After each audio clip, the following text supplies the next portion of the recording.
welcome to Campaign Comrades. I'm your host, Rick, and with me today are my trusty comrades. I'm Mike. I'm Matt. I'm Ben. All right, today on your favorite leftist gaming podcast, brought to you by Raid Shadow Legends.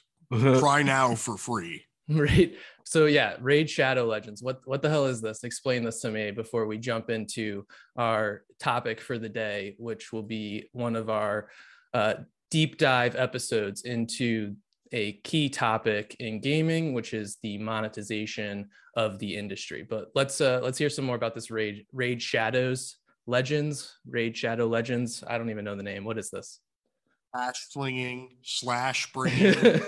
I can't believe you've never just been seen an ad like just like a YouTube a dark hole where you just are just getting spammed with Raid these ads have been sponsorships. around since like 2015. I think I remember them in college. Jeez, I must be completely oblivious. It's the multi-level marketing scheme of video games. Yeah, where they just sponsor streamers.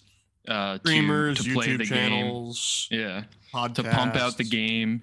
It is a perfect case study for exactly what we're talking about today. It's just a game fundamentally built around how can you juice as much it's money free to out play of every single they player. Say it very as you can. particularly when they always sponsor it. It's always start now for free. Start now. Because they know that you're going to want to spend real money once you're inside to actually play the game. When you see how they've got all the 6 different types of in-game currency, and every sponsorship thing is like, if you sign up with my special code, you'll get 6,000 gems and 2 premium hero packs. Yeah, exactly. So jump in and get ahead of the thing. But yeah, whereas you got to spend that in-game currency to get anywhere in the game, and that's just what it's fundamentally built around.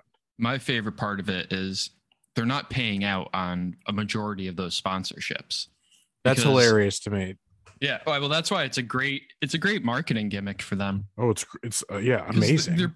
They're putting it out to any type of streamer and like small streamers, and they have like certain package, sponsorship packages. And it's not like just that you download the game and then that it counts towards the streamer's number of 200 people. It's like you have to download the game and then you have to play to a certain level. So, if you want to help your streamer out, you got to sit there for an hour and grind through the game that maybe you'll never play again to boost their numbers. But most likely within the sponsorships are a week.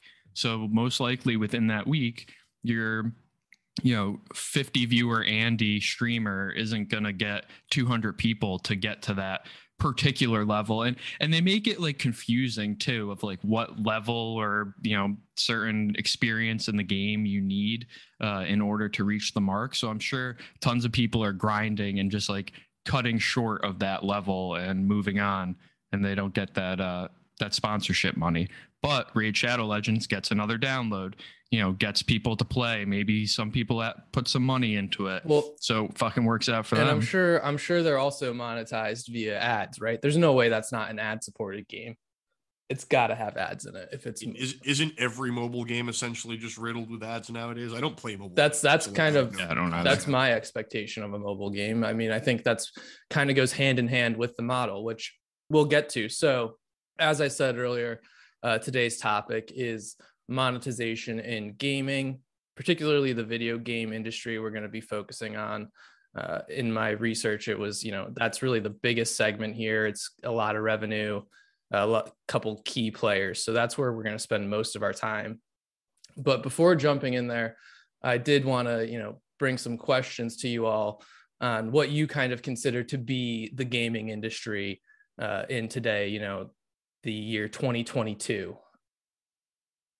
Well, what do you mean? Yeah, no. So just when you, if you could further elucidate that absolutely. question. So when you think of the gaming industry, what comes to mind? Because I think, for me, I definitely jump to particularly the video game space, but I think we need to all realize that this is like a much broader sector now that really, as we just talked about, includes mobile streaming. It's not just console, which, for me, I was gonna say, I guess when you say that, all I think about is just the constant pushing towards streaming.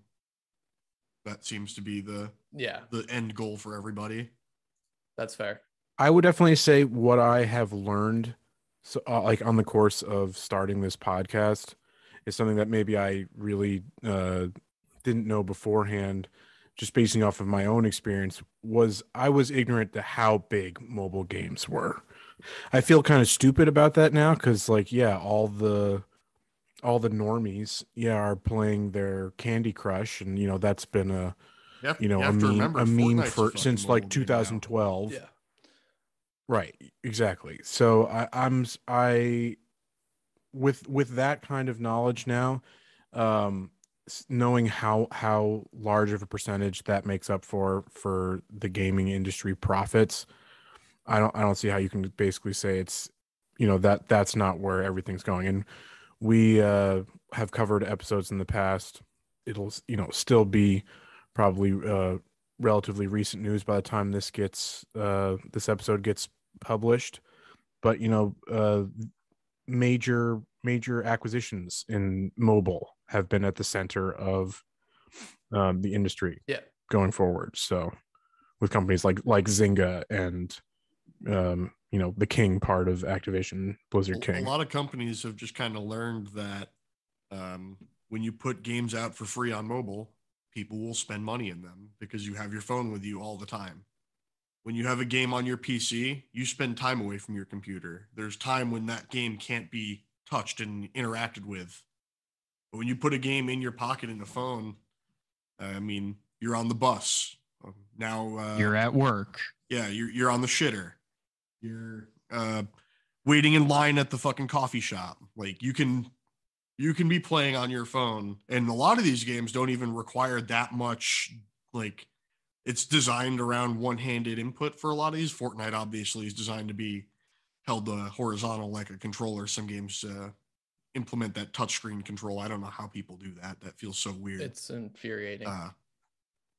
But a lot of these games are designed for that one-handed input so that you don't have to be paying attention as much, so that you could be like multitasking while still playing, because they want you to be playing more frequently. Yeah, and Ben, I agree with you, and that was kind of why I wanted to bring this up with you all is I was kind of ignorant to how large the mobile gaming sector had grown over the last 10 years. Based on the last 2020 revenue estimates, it's pretty much half of the revenues in the industry are coming from mobile.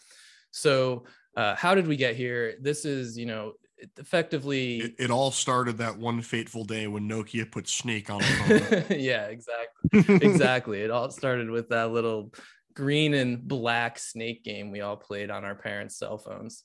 But just on a brick, just going back in history, and then the iPhone, iPhone came out, and we got fucking Doodle Jump.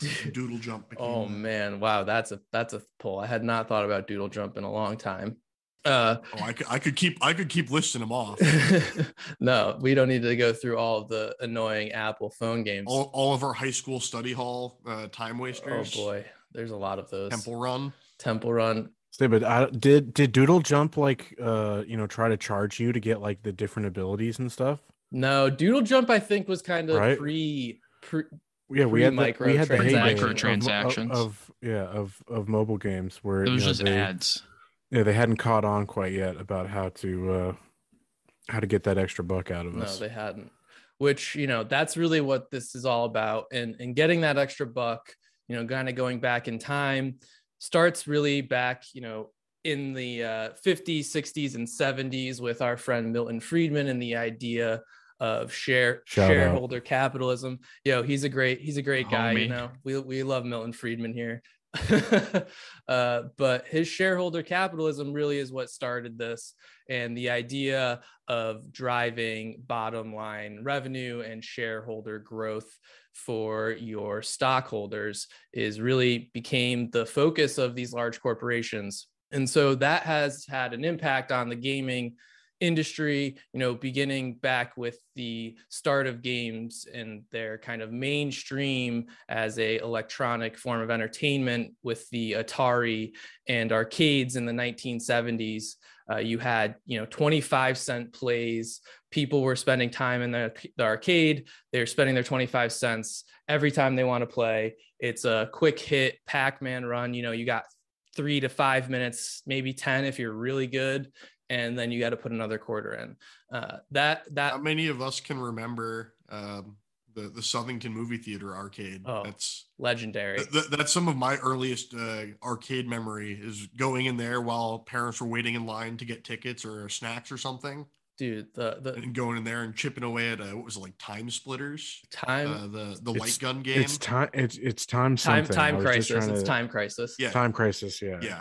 Great game. Definitely a goated game. Oh yeah, that one was a goated game. Pretty sure you could get that on PC. Dude, they had it. They might have it. They probably do. It's not the same without the foot pedal. It's not the same absolutely. without the. No, you need the foot pedal.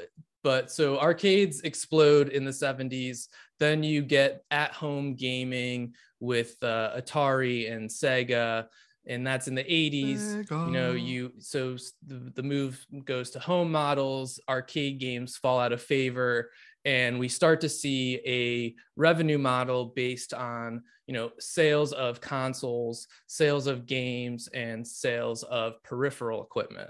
And that's kind of... There was a big argument back then, wasn't there, that the arcades shouldn't have died yet because they were still the definitive way to play a bunch of these games.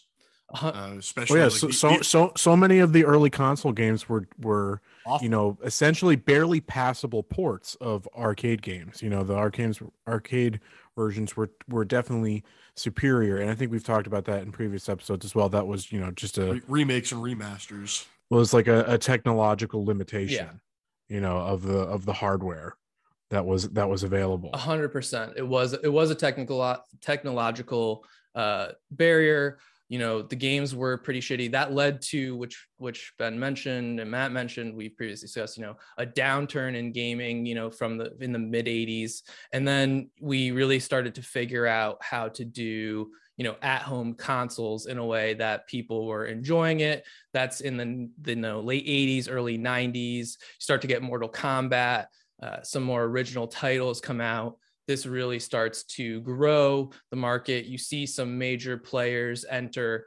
Looking at some of our key names in gaming today, you have Sony, Nintendo, Microsoft, Activision, EA Sports, Take-Two, just to name a few. All of those companies entered into the gaming market or started up in the 80s to 90s, really taking a foothold in the 90s as major players in the industry.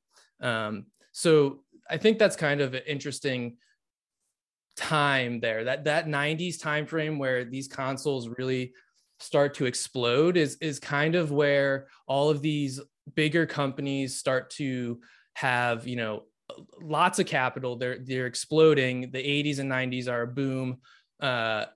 And they want to generate shareholder wealth. They want to generate returns. So they start to look to monetize these consoles a little bit better. The 90s were the Wild West for video game consoles. That was every fucking electronic company wanted their own console on the market. You had Philips, you had Apple doing some bullshit. You had like every single company who made some sort of VCR peripheral for a TV was trying to get in on the console market at the time.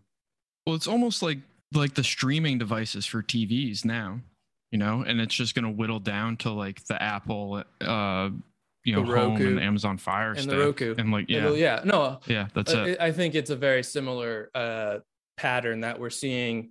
And that kind of is how industry works in the system with capitalism. We see these industries start, they're very segmented. You have lots of players, and then they just slowly consolidate over time. We saw that in gaming, and we continue to see it today. So one of the things that is interesting, though, is as the industry left the arcade model, they actually lost revenue. That arcade model actually was generating about $40 billion in revenue a year, which the industry drops off as it goes to the at home, and it really doesn't return to that $40 billion figure until the late 90s. So it took a little bit to recoup on that, because they were making a lot less money on a per play basis. So that drive to kind of get back to higher earning on a single player playing the game really has kind of driven this monetization, which has driven a lot of where games have gone in the last 20 years. That's interesting. I don't necessarily think that there's a straight through line here, but it's like, I know this is where we're going to get to the whole idea of microtransactions and stuff like that. But why?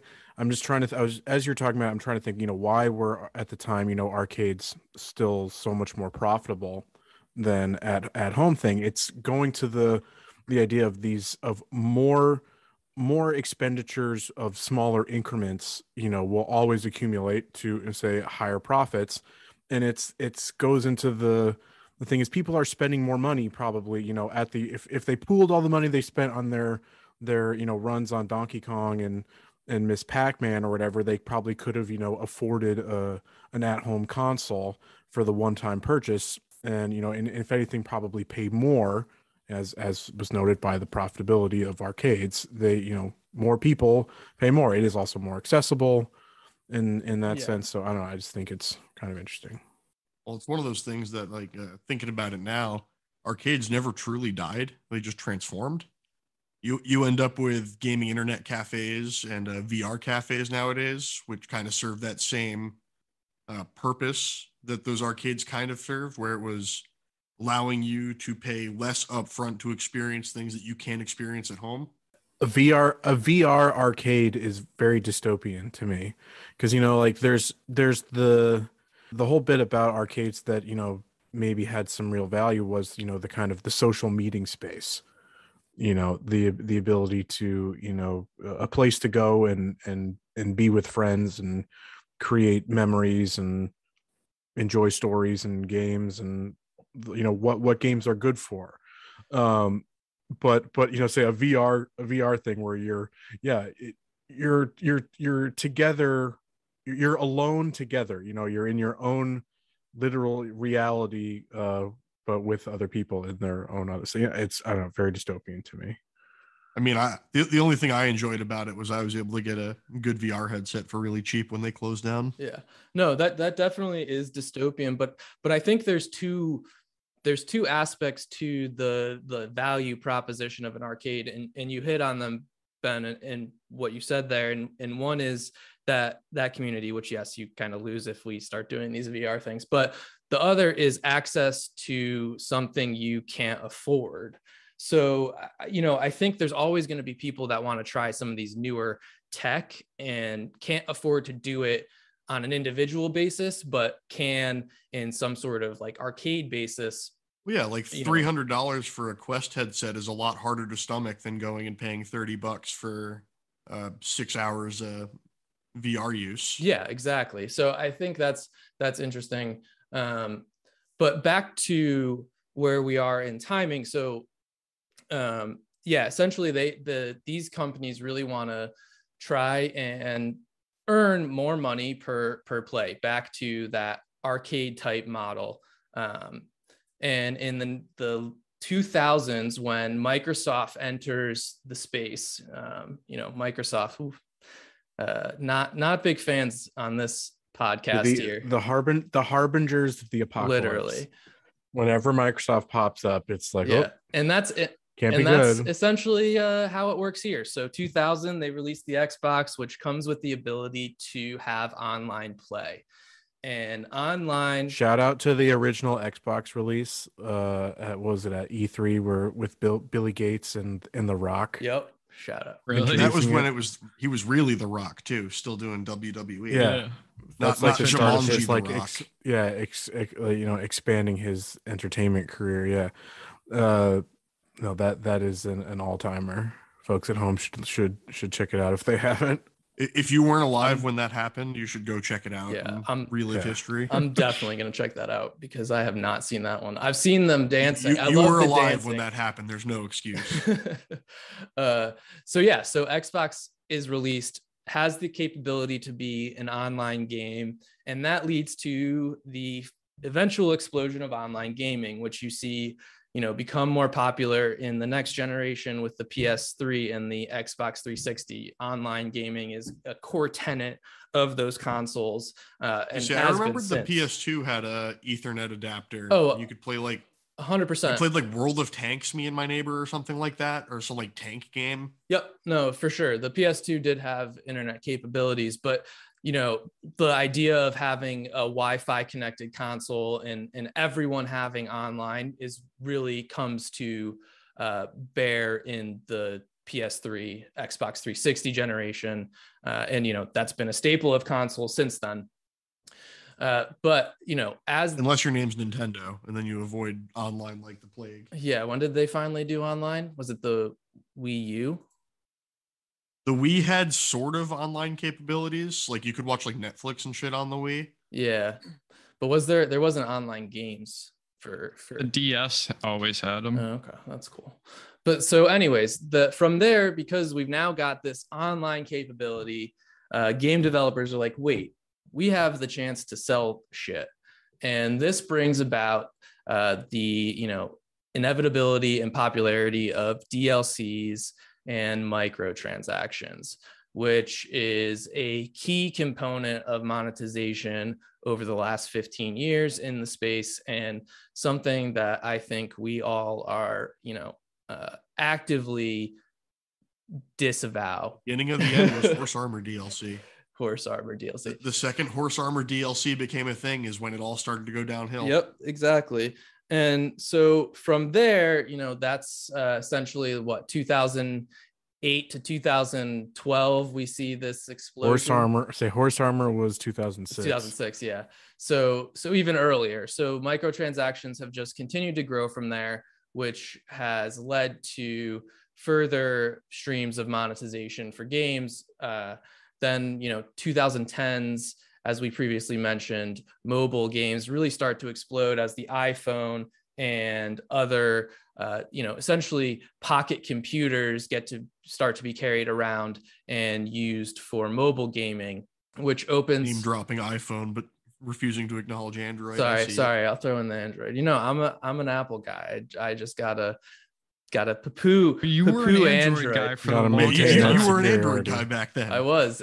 Yeah. And then I got an iPhone and it worked, 6 months longer than the Android seemed to work. So, and then, from there, we have a couple other monetization streams that have really begun to become popular over the last couple of years, 5 to 10 years, including the ongoing based revenue models, freemium gaming, which we really see explode with mobile, ad-based gaming, and streaming models. So these are all, things that have come up in current conversations. But, what do you guys think is the reason that we accept that we get this shit? I think generally the response from my perspective to a lot of these strategies, if you look at the microtransactions, the feedback from players is that we hate this. So overwhelmingly negative. Yeah. So what are your thoughts on why does this work? Why do these things, despite the negative reception and constantly, poor response from their consumers, why do these things still end up working? So I name dropped Android back there for an actual reason. And that's because at the time, one of the major differences between the Android and iPhone platforms were that a lot of the games that you could get on iPhone that cost money, you could get on Android for free. And you got them on Android for free because they had ads in them. And that was the first major split there, that iOS did not want to put ads in their paid games. So they left them as paid games only for their developers. But then they were going on Android, they could be gotten for free. And there was also the paid version that would be, adless, which is, maintained to this day with even fuck, I think my Weather Channel app has a paid version that's like, hey, if you pay, you don't see an ad. Like, fuck off, it's a weather app. And Apple eventually got on board with that later on. Like, yeah. But that was a major difference at the time between the two platforms. And it was something that, Apple looked at, and like they do, when they see it actually works, they adopt it. And I think one of the reason, well, I guess it's more of a question. All these people that are complaining, are they still playing the mobile games? So that's the thing. I don't know if it's the same people. I feel like the mobile gamers are, and I've seen some research on this, but mobile gamers are kind of more considered to be a casual gamer. They are generally, as we talked about earlier in the episode, they're just on their phone in line and playing this game for 5 minutes, or they're sitting on the subway and playing this game for 15 minutes as they get to where they're going. They're driving to work while eating a hamburger with one hand. Yeah, exactly. They're driving. There's a hamburger in one hand, playing Candy Crush in the other, and driving with their knees. Knee on the wheel. Yep, 100%. Yeah.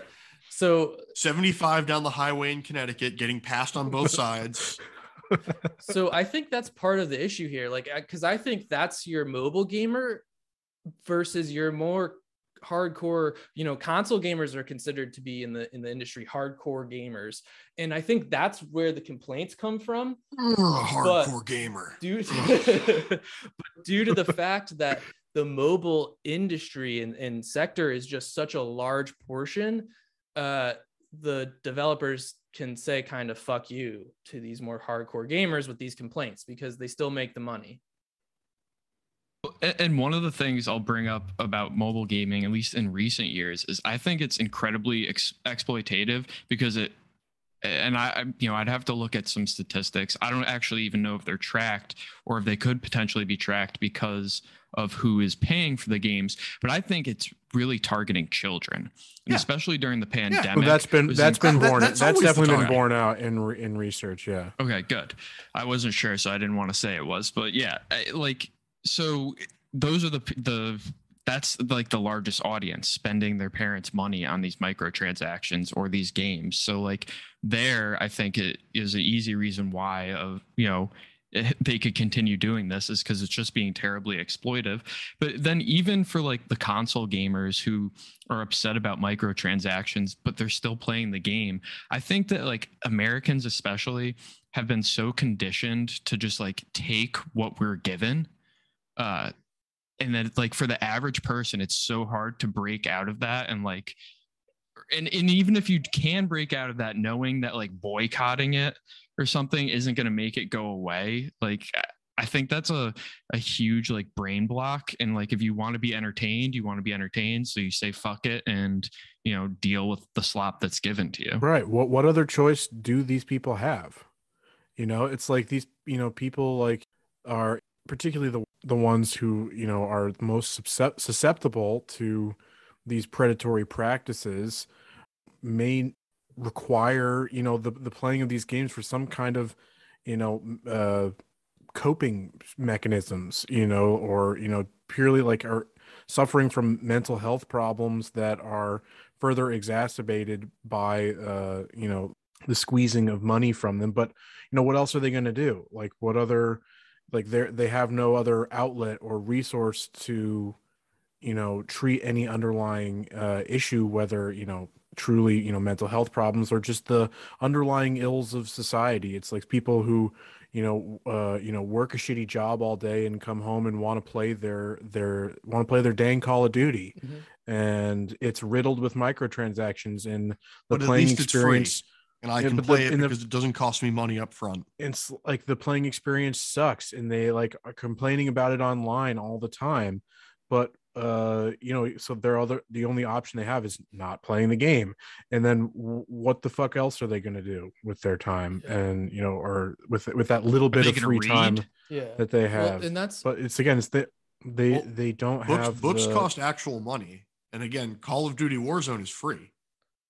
Yeah. There you go. And can they read? Well, and beyond that, I mean, this is something we've talked about in other episodes, and I think it's something that's important to this conversation, in that this industry is pretty consolidated. Like we can act like it's not, but you look at the revenue and over half of it is going to the top 10 companies in the space. And if you look at the top 5, it's 50% of that. So, or it's even more, it's 75% of that. So you really have just like a couple key players controlling where the industry is going and forcing it down our throat. And they see these mobile games pop up and use these strategies, and they're hugely profitable, and they just want to extract and they recognize that it's easily done, and it's an easy way to just add to the bottom line. And why the consumer can't say no. Like your option is either participate in it or don't enjoy gaming at all. Pretty much it's there. Those are your two options. Well, it's something we're seeing Microsoft do right now, which is they're flexing the amount of revenue that they have in their back pocket that they can spend to keep developers putting stuff onto Game Pass right away, because they're trying to, Game Pass sells at a loss right now. Like they don't make money on Game Pass. They make money on people getting into the games and getting into the ecosystem. They're basically trying to squeeze everyone into the streaming model because that's where they want everything to go. Right. And they've wanted that for since the Xbox One launch. They've just changed the wording. Back at the Xbox One launch, it wasn't, we don't want you to own games. It was, we don't want you to be able to resell games. It's when you buy a game, it's for you and you alone. It has to be online, and you need authentication checks. All they've done is repackage their Xbox One launch into their Game Pass and say, hey, it's for you for is it $15 a month is the Game Pass price? Starts at 10 and then goes up to 15. Yeah. And that they're running this right now on a loss, knowing that they can afford to do that longer until they squeeze people. And then they'll raise it up once they've, squeezed the market down, and, it'll be $20, $25, $30. Microsoft loves to, claim, even with this Activision deal, Phil Spencer's your friend. They'd still only be like, third in gaming revenue. Yeah. But be specific about the gaming revenue. Microsoft is one of the largest companies on the fucking planet, and has more. I think, Rick, you've talked about this with actual numbers that that the amount of cash that they have on hand, far outweighs anything that the competition what do has. a majority of PC gamers play on? Yeah. Oh yeah, Windows. Sorry. No, Microsoft is dominant. And that honestly, that revenue is something that's interesting to talk about. You think I found something that was some research into really quantifying the industry. And when you look at numbers, a lot of really what you see cited for 2021 market revenue is about $170 billion.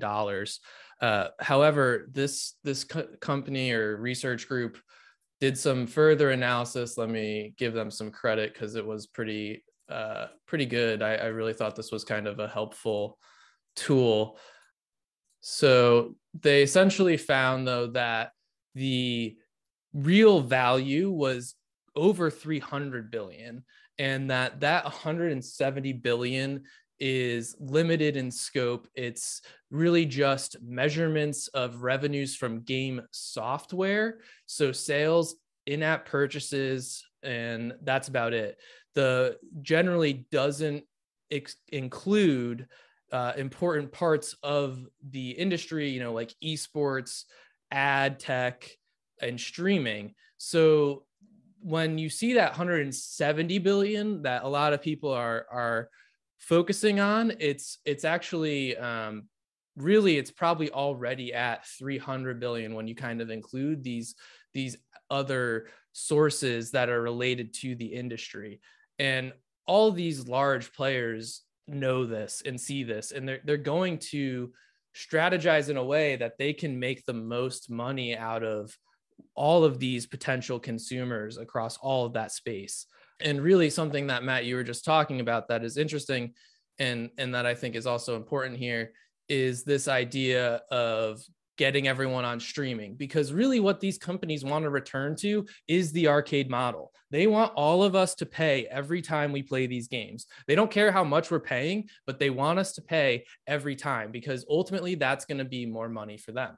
And like something that I think is interesting that I'm sure these companies are talking about is when you look at entertainment options on a price per hour basis, video games are really almost relatively inexpensive in comparison. You look at a movie ticket, you're paying almost depending on the market, $5 to $10 for an hour of entertainment. With video games, if you play, 60 hours on a $60 game, that's only $1 per hour. That's relatively my Breath of the Wild money was 12 cents an hour. Yeah, 12 cents an hour. Like that's cheap. Even that's cheaper compared to cable TV, which is 67 cents an hour based on, like average consumption and cost of a cable per subscription package over a month. So I'm sure these companies. Well, that's different demographics. Yeah, who's 100%. Watching cable TV. Those are fair. But these companies see this and they are saying, we can extract more value because our value proposition. Well, yeah, they don't want me getting 12 cents an hour out of the game. Exactly. If they can. 100%. They want me to play the first portion on Game Pass, and then the second portion is a DLC that I have to buy afterwards, and the third portion is an additional expansion 4 years later. That you have to mine with a Bitcoin rig. Yeah.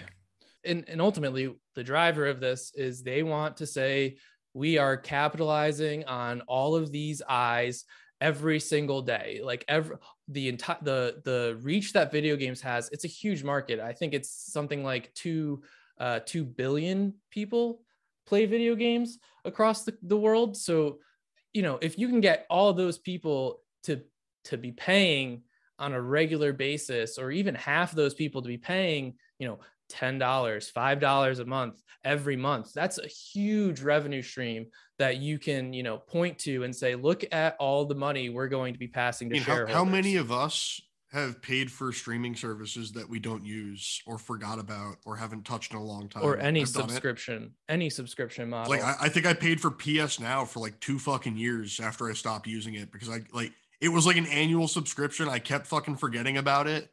And then by the time I'd notice it out of my bank account, it'd be like, oh, cool, I can't refund it now because it's been a week. Well, and Rick, I think bringing up the cable, dollar cents per hour is interesting, because when I think of, the game streaming, I always look at gaming, looking at the other areas of entertainment, mainly, like streaming video services, and seeing that it was more profitable to charge that $10 or whatever, $17.99 now for fucking Netflix a month, and capture the people that are going to forget that they are signed up and or never watch it, or just pay and watch it on the one weekend when they Netflix and chill. They've also watched once Netflix a year just consistently raise their prices and no one care. Exactly. So it was much more profitable, especially to the shareholder, to change the model in this way, from going from the one-time purchase that's giving you this shitty return per hour of usage. Matt, you bring up your 12 cents an hour on the whatever 400 hours you put into Breath of the Wild. Like, you own that game and can continue to put hours into it. But if it's on a streaming service and they decide that it's only going to be up, Breath of the Wild's only going to be on Nintendo's streaming service from, April to March, you got to jam those 300 hours in then if you want to play it. Otherwise, you lose access. I own it. I can sell it when I'm done if I don't want it anymore, and I can recoup costs from it. And then that game can be sold cheaper on the secondhand market over and over again. And that money does not go back to the developer. And that's the other thing that they don't want anymore. They don't want the secondhand market to exist. They haven't wanted the secondhand market to exist for a long time. And they've litigated about it. Again, that's so much money. That's so much money that they can't get their fingers 100%. on. Yeah, the Xbox One launch was all about buy the disc. It's one-time use. You can never recoup the license once that disc has been used. And instead of going with that version, it's now Game Pass, where you don't own the license. Exactly. And again, that's all driven because these companies want to show regular, repeated, continual revenue streams to their shareholders, and that's going to drive their stock prices up. That's going to drive more earnings for the CEO, the C-suite executives, the people that make the decisions ultimately. You make more money off my $15 a month for a year rather than me buying one game and playing that one game for a year. Yep. And so long as those numbers go up, as long as line goes up, everyone's happy. The consumer can complain as much as they want. It doesn't matter. That's they succeeded. And they raised that shareholder value. So of course, why would they change the system? It's like you get the rare instances where they fuck up so badly with something like Battlefront 2, where EA loses $3 billion in stock value, which wanted our players to have a sense of pride and accomplishment while they unlock the characters over the course of fucking 180 hours. No, Battlefront was worse. It was like 4,000 hours. It was 4,000 hours. I think it was 180 hours to get Vader. Was like the. Oh, okay, but to unlock everything, it was over 4,000 hours. But yeah, it's like they'll lose some money here, but they'll recoup it eventually. And yeah, maybe they tone back the practice a little bit, but this is just how games are made nowadays. We have such little choice because we have no control over how the games are being made. So it's either we're coerced to buy into the system, or else, be on our way and go do something else. It's funny to think about because we talk about, they're all wanting to move to these models, but they only do it when it's advantageous to them. Like when they could, make sports games all just DLC rosters year over year. No, we get a new game every year. We get FIFA 21, we get FIFA 22, we get NHL 23, we get, that could all just be fucking DLC, and then every 5 years release a new version of the game with actual improvements. Exactly like Nintendo's doing with Mario Kart. But instead, we just get the new version each year because they know that people every year will spend $60, $70 buying 2K22, 2K23, Madden 27. Yeah. And so this is I think a good point to kind of change our conversation to just a little bit of, what has been the impact of this from a consumer perspective. Obviously, it feels like, to some extent, some of these streaming models initially make you feel like you're spending less, but these are going to lead to us spending more money, I think, in the long run, because we'll have multiple subscriptions, or, you won't be able to resell your game. Yeah, it costs you less upfront when you play X amount of games every month, right, the entire time. But the second you start to have things that get in the way of that, and now you say you have a month where you don't get to play a game, or you're not home, right? You start to accumulate all this dead time where that subscription service really starts to just accumulate that real value off you. 100%. That's when NFT gaming comes in. Right. So, and that's where I kind of want to go is what do we like the impact of this on, actual games, which I think we've seen over the last 10 years where games seem to be released unfinished more frequently. It seemed, it's just been a trend from my perspective of following the industry, playing games, reading reviews. We used to pretty much get complete games back in 2010, but now it seems increasingly every game is released more or less anywhere between 50 to 75% complete, and you either have to pay for more to get the complete version, or just deal with a shitty game as they take time. Who doesn't love cut content DLC? So besides that, though, like, what other consequences have you guys felt? Like, do you think where do you see this impacting us just from playing games? I mean, I think the games suffer for it for sure. and it's just we've kind of touched on it already, but it's just the games are not built from a quality standpoint. That's never the first consideration anymore. It's how do you again recoup as much value as you can. How can we structure gameplay to encourage more spending? So purposefully building mechanics that are frustrating, that force you to either abandon the game or invest real-time assets into it, and it's bad for games. 100%. And I don't really buy into paying for certain things in most games. I don't, I like to personally just spend the price on the game. I'll pay for DLC. But one of the games that we've mentioned that I think really does do that purposely is the sports games. If you play sports games and you want to do the single player, that's a grind. Like the 2K game every year, I start out playing the career mode and I'll spend, maybe a few days trying to grind to a level where it's actually fun. But it's where your character who's like fucking 6'8" can actually fucking dunk. Yeah, it can actually dunk, or like not just drop the ball when they get it. Or isn't just riding the bench exactly. You're just on the bench for all but a minute of the game. It was like back in like 2K12, you could get your my player character up to fucking superstar level in like 2 weeks. Immediately. Like 2 weeks in game. Yeah, no, it was like immediate. And you could also, there's a glitch where if you ended the game, you'd still get the points. Yeah. And then it would allow you to like get negative points. It was great. So just put that up to superstar right away. Like I know what you're saying, because I tried was it 2K21? The one with Zion on the cover. Yeah, 2K21. I had the my character build and it was just like fucking impossible. No, it's like cool.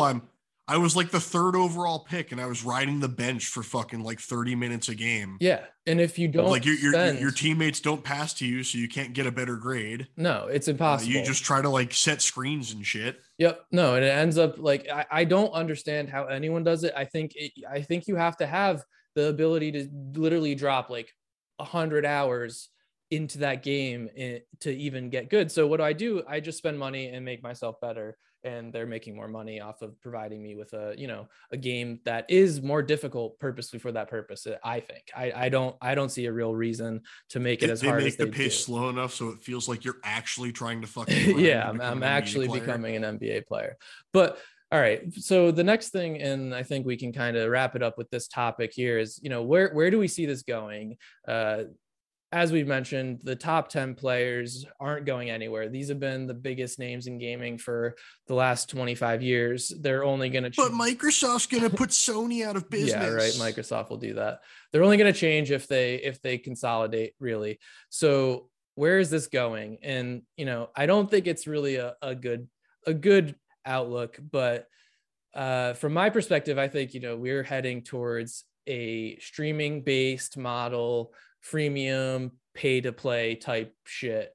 And then the last aspect of it that I'm hoping is far off is the introductions of ads in like every form of gaming. Obviously ads drive mobile, but I don't know. How long is it till we see an ad for a console game? I can't wait until Between Deaths and Elden Ring, I have to watch a fucking 15-second ad. Yeah, exactly. Like how far is that off?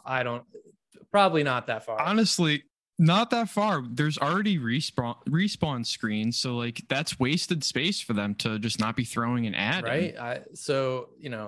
Even the IRL NBA has learned that when people are shooting free throws, you can make the screen with the free throw shooter like a third of the actual real estate, and then they'll just put a full-on fucking car ad. Yeah.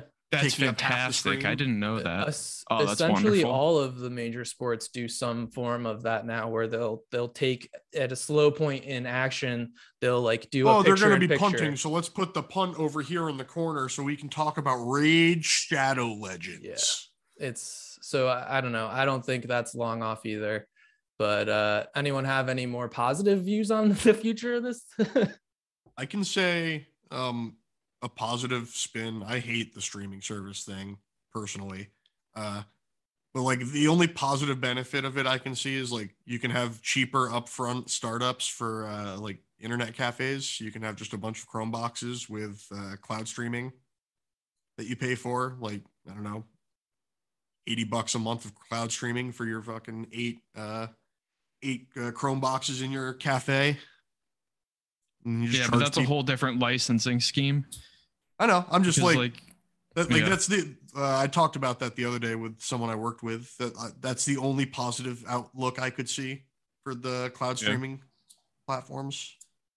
Yeah, like cheaper upfront, arcadey style internet cafes. You know me, with these things, I'm never optimistic about them. You know, if we know anything, it's that these markets are, you know, kind of closing in on themselves. They are becoming ever more saturated and fully realized.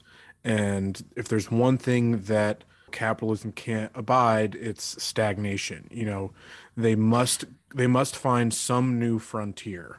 You know, and so that is obviously what we're seeing with the whole metaverse thing, and that's, you know, gaming is at the forefront of that. So I don't expect anything but any and all attempts to get as much money as possible. They have no incentive not to. They have no reason not to. Yeah. And going back to our, like, you know, why do people accept this? Speaking of the metaverse, like, I have a professor who's a litigator in like the cable broadcasting industry, and he was talking about the metaverse, and the way he talks about it is in such a way like, you know, like, it's shitty, but it's coming, so like we're just going to embrace it. And that's saddening to me that, you know, we're just in control by these corporate stooges that are like, yep, we'll embrace it because it's the next big thing, and then we'll drop it when it no longer makes us any sort of money, any revenue. So I guess it's time to learn how to farm NFTs, right? Yeah, I think so. I mean, I'm pretty sure that ship has already sailed. Again, it's like you needed to be the first one to get in on it, to unload on some fucking sap. You know, because again, it's all about we talked about like why they're, you know, getting into these why the metaverse is, you know, exploding now, and why it's being forced upon us, like it's decided that it is you know, it's here to stay, it is already a thing. And it's because they need people to come in and buy in. They need the buy-in. If it was already as profitable as they claim, they'd be keeping it for themselves. You know, they'd be hoarding the wealth like what they do at everything else.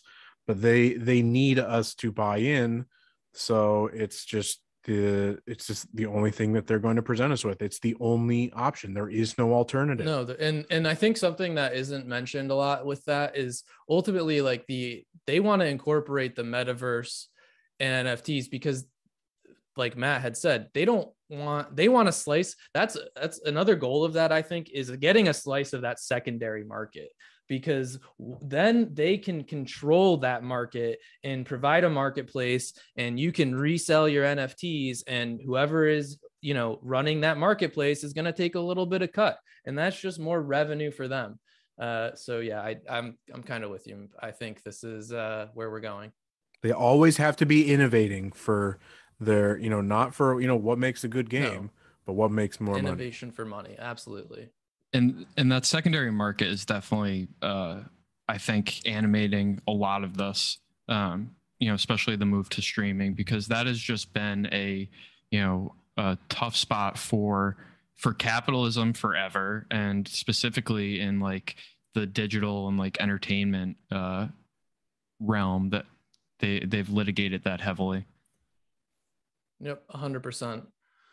So I think that kind of brings us to any final closing thoughts from the rest of you.